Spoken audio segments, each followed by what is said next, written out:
back to FMR Therapy. JC here, your FMR therapist. And today we're going to mash out the foot. So I have a few different versions here of things that you can use. Really what you want is just something to get some pressure into the bottom of your foot. So, these days there's a lot of cool products out there that you can purchase. If you have some yoga tune-up balls, for example, shout out to Yoga Tune-Up. That kind of stuff works. A lacrosse ball. I sell a spiky ball on my website, www.fmrtherapy.com. And it's really a balance ball that you use to regain, get better at balance again. But if you flip it over, it's got these spikes on it. The AccuMobility ball, it's a half round so that it doesn't roll around the way a lacrosse ball would, so that can be beneficial sometimes. But really, you just need to get pressure in the bottom of your foot. And I think that people get tired of just massaging their foot or feel like they don't know how to massage it well or right. Doesn't really matter. We just want to get some pressure in the bottom of the foot. There's a couple ways to go about this. One is that I can straight up, I'll elevate my foot here so you can see what I'm doing.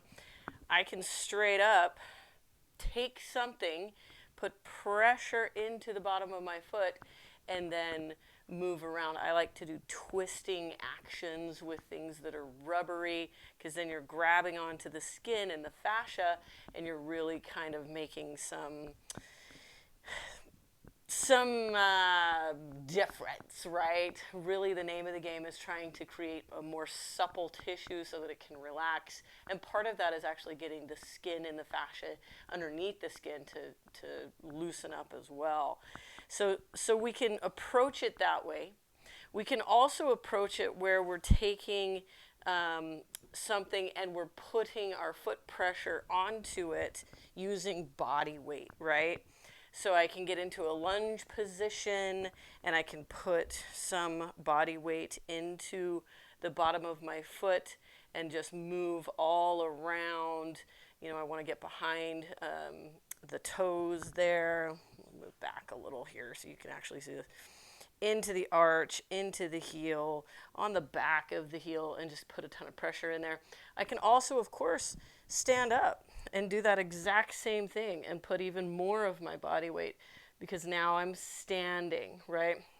And I'm just putting pressure all over the bottom of the foot, really introducing different sensation into the bottom of the foot. That's really why I like this spiky ball, is just allowing for sort of a new sensation to go right into those little nerve tissues on the bottom of the foot. We have a lot of nerve tissue on the bottoms of our feet. They are designed to be giving a lot of feedback to our brain and telling our brain a lot of information about what we're on and what needs to happen up the chain as we move on the ground.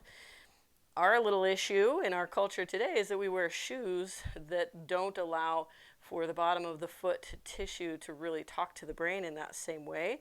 There's really no need anymore, because now we have that protection against the ground with the bottom of the shoe, but we also have a brace that we've placed on the muscles of the bottom of the foot that has sort of desensitized a lot of stuff and maybe even created less power of those intrinsic muscles of the bottom of the feet. So we're trying to get them more supple. So we just go along the whole bottom.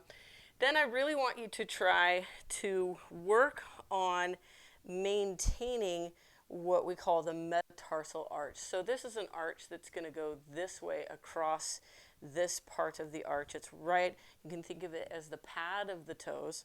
So we'll take something that's shaped in a round shape, right? Whether that's a ball or even like a PVC pipe or something. And we're just going to put our foot on there, and then I'm just going to have you sort of just press your bones to try to mold them in the round shape of that ball.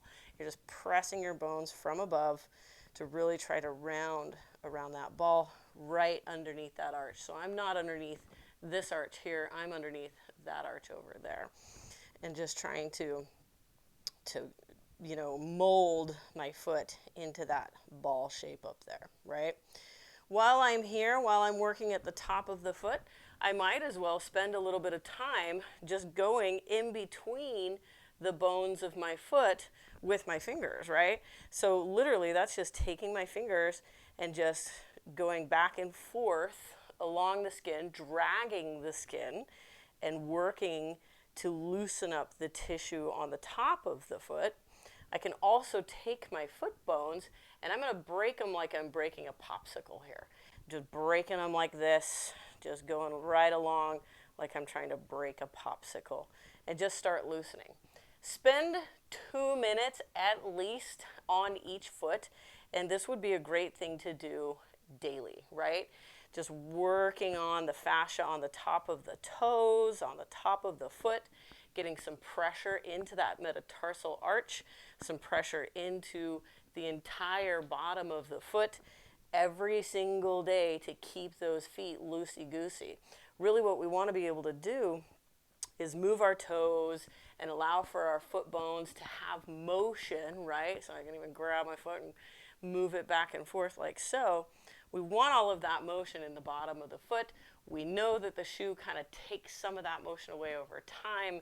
So by manipulating our feet, either with tools or just straight up with our hands and just messing with those bones, really trying to keep things nice and loose every single day, we're going to get some benefit out of that, you guys. 2 minutes a foot, 3 minutes a foot, 4 minutes a foot, or maybe even 5 minutes a foot is going to do even better every single day. Get after it.